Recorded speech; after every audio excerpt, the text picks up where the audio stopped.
ನಮಸ್ಕಾರ ಕೇಳುಗರೆ, ವಾರದ ವಿಐಪಿ ಆಫ್ ದ ವೀಕ್ ಕಾರ್ಯಕ್ರಮಕ್ಕೆ ಎಂದಿನಂತೆ ನಾನು ಶಂಕರ್ ಪ್ರಕಾಶ್ ಇಲ್ಲಿ ಹಾಜರಾಗಿದ್ದೇನೆ. ನಿಮ್ಮನ್ನೆಲ್ಲ ಸ್ವಾಗತವನ್ನ ಕೋರ್ತಾ ಇದ್ದೇನೆ. ಈ ದಿನವೂ ಸಹ ಒಬ್ಬ ವಿಶೇಷ ವ್ಯಕ್ತಿಯನ್ನ ನಾವು ಈ ಕಾರ್ಯಕ್ರಮದಲ್ಲಿ ಇದ್ದಾರೆ. ಅವರು ತಮ್ಮ ಒಂದು ಫೌಂಡೇಶನ್ ಬಗ್ಗೆ, ತಮ್ಮ ಒಂದು ಸ್ಕೂಲ್ ಬಗ್ಗೆ ಯಾವ ರೀತಿ ಕೆಲಸಗಳನ್ನ ಮಾಡಿದ್ದಾರೆ, ವಿಶೇಷವಾಗಿ he is also indeed a role model for the society ಅಂತ ಹೇಳಿದ್ರೆ ತಪ್ಪಾಗಲಾರದು. ವೆಲ್, ಲೇಡೀಸ್ ಅಂಡ್ ಜೆಂಟಲ್ಮನ್, ಮಹನೀಯರೇ, ಮಹಿಳೆಯರೇ, I am talking about Shri M Srinivasan, who is the chairman of GAIR Foundation and the founder principal of GAIR Innovative International School. Welcome to the program, Mr. Srinivasan. Thank you. Namaskara. Namaskara. Well, if you talk about the name itself is a special, GAIR annoduna. He started this particular school and the foundation way back in 1995, and today it is globally acknowledged school for multiple intelligences activities to develop gifts and talents. That's the key. Develop gifts and talents of all children. ಪ್ರತಿಯೊಂದು ಮಗುವಿನಲ್ಲಿ ಇರತಕ್ಕಂಥ ಒಂದು ವ್ಯಕ್ತಿತ್ವ ವಿಕಸನದ ಜೊತೆಗೆ ಸಂಪೂರ್ಣವಾಗಿ ಆ ಮಗು develop ಆಗಿ ಇಡೀ ಭಾರತ ದೇಶದ ಸತ್ಪ್ರಜೆಯಾಗ ಅಷ್ಟೇ ಅಲ್ಲದೆ ಇಡೀ ವಿಶ್ವದ ಉತ್ತಮ ಪ್ರಜೆಯಾಗಿ ಬಾಳೋದಕ್ಕೆ ಒಂದು ಉತ್ತಮ ಅಡಿಪಾಯವನ್ನ ಗೇರ್ ಇನ್ನೋವೇಟಿವ್ ಇಂಟರ್ನ್ಯಾಷನಲ್ ಸ್ಕೂಲ್ ನಲ್ಲಿ ಶ್ರೀನಿವಾಸನ್ ಅವರು ಮಾಡ್ತಾ ಇದ್ದಾರೆ. ಹಿ himself is a teacher for more than 2 decades. Illustrative background, Mr. Srinivasan. Thank you. Now, the name itself is very special, GAIR School. What activity makes this school different from other schools? How your school is innovative in comparison to other schools? Okay. First and foremost, the idea of gifted education in the advanced countries is only for a very few selected students. Mm-hmm. Whereas we have modified the technology to make sure every child gets the benefit of these advanced researches, and we do help each child to flourish and become gifted and talented without fail. Okay. To help us to do this, we need a lot of understanding of a child's intelligence, abilities, and development of basic abilities called intelligences. Okay. We use the concept called multiple intelligences. No more we think that somebody is intelligent or not, or less intelligent or more intelligent. We do ask the question, how are you intelligent, and not how intelligent are you. Okay. When you ask how are you intelligent, we are going to identify each child, where he is strong, develop activities to push that one rung up, and use the same activities for other children to have a large enrichment. Correct. In this case, what happens? The whole class gets enriched and every child does at his peak level. Okay. So this is a good concept even to develop the talents of teachers. Okay. They also flourish. They also do well. They also enjoy the job because they are able to be creative with the children. Correct. When these two things match, what you have is a fantastic classroom situation. Absolutely. Now, in certain cases, you might find some students who are indeed performing well. Some students may be lagging behind.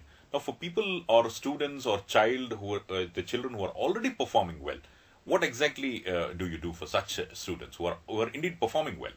Okay. Now, we have to look at the same thing as both sides of the coin. Okay. For those children who are doing well, we need to increase the difficulty level. Otherwise, they get bored. They get demotivated. At the same time, we can't leave the children who are not doing well behind. We use the strategy of finding out their peaking talent areas, Okay.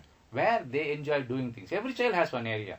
We use that area to transact concepts. For example, if somebody is very visual, use that visual ability to understand geometry, to understand chemistry, even to understand English language. Okay. Somebody could be bodily kinesthetic, very fond of physical activities, Correct. robust and things like that. Absolutely. What we do is we develop physical activities. You learn chemistry by that way. You learn mathematics like this. In innovative way. These are all innovations of teachers. Correct. It's not only this much. We have an innovation for every small little thing of the school, right from their notebooks. We don't have notebooks, we have notepads. Children use it and leave it at home and go home. They don't carry bags of heavy weights. We have every lesson innovated. 2 examples I can give which will be very easily understandable. One is chess. Chess is normally an individual game. But whereas we have got a board by which house children play chess. 2 Correct. teams you can see standing and discussing and making moves. This is a great innovation because chess becomes a social activity. Correct. Coming to basketball, which every one of our children enjoys playing, we modified one single court with an addition of another half court. We can have 50 children playing, all of them playing basketball at their level, their height. Those who want to practice at a team level, they practice in the regular court. We have got 4 boards on both sides of the pole. Children can dribble and basket So right total from participation. right from first standard. Okay. The child can dribble and basket. Only when the basket is through, the child enjoys the play. Correct.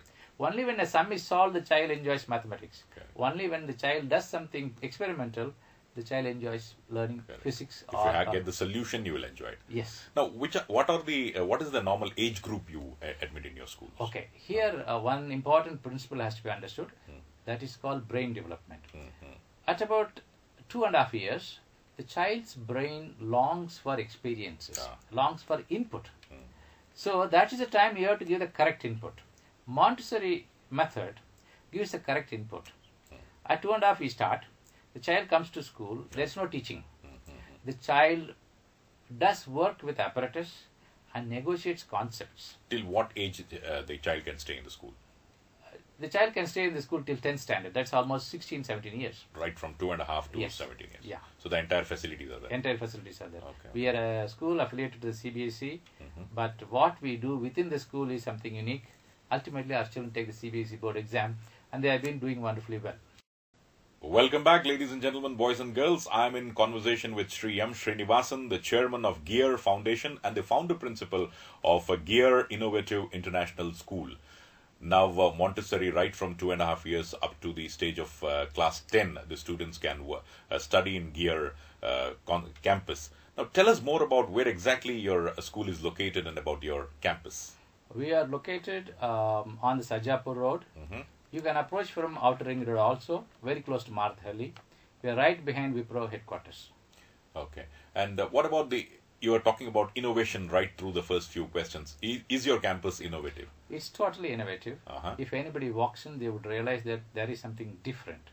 Right from the building, the amphitheater, the canopy, the classrooms, the furniture, the whole campus is innovative. Okay. Nobody will fail to notice that. Okay. 64546787. 64546787. That's the telephone number which you will have to contact to know more about Gear. And now, why did you choose to have a Montessori? Right from 2.5 years you started off. It's the most toughest thing to do. And what is the best thing about this particular That's system? a wonderful question, because I want all the people of our country to understand when to start education and what kind of education. When to start, when the brain is ready to receive education. What education? Education where the child is not taught, the child learns by himself or herself. That only Montessori can provide. There is no teaching, there is a lot of learning. Learning of advanced concepts, like you may not understand what is 10 cube, but a child of 4.5 years will tell you what is 10 cube. They will know what is a plus b plus c whole cube also. They may not have the name, but they have the concept. That is a fantastic education, which no other model of education at that age can match. You mean to say that brain should develop from that age? Yes, brain should develop from that age. The brain should be given ability to be developed on their own. You cannot teach concepts. You have to let the child form concepts. They learn to form concepts at that level, and that starts widening and going deeper and deeper. Every time they negotiate a new concept, they become very able children. At such a tender age, how do you interact with children? You have to just provide a good atmosphere, very, very warm place, independence to do work, and discipline and motivation is part of the whole place. Okay. You don't need to worry about it. Okay. Well, parents, if you are listening to this program, you can call us on 64546787 to have more information about Gear International Innovative School. And at the same time, now one particular concept, do you treat each child as different, or it's a universal sort of teaching? See, the whole problem of education which has come up from behaviorist model is that we treat all the children the same. We can treat all the children equal, but not the same, because everybody's brain works in a different way. Their learning style is different. If only you can match the learning style with the teaching style, education can take place. Otherwise, rote memory will take place, which is rather harmful. It is definitely not useful for the child. Okay. Now, a lot of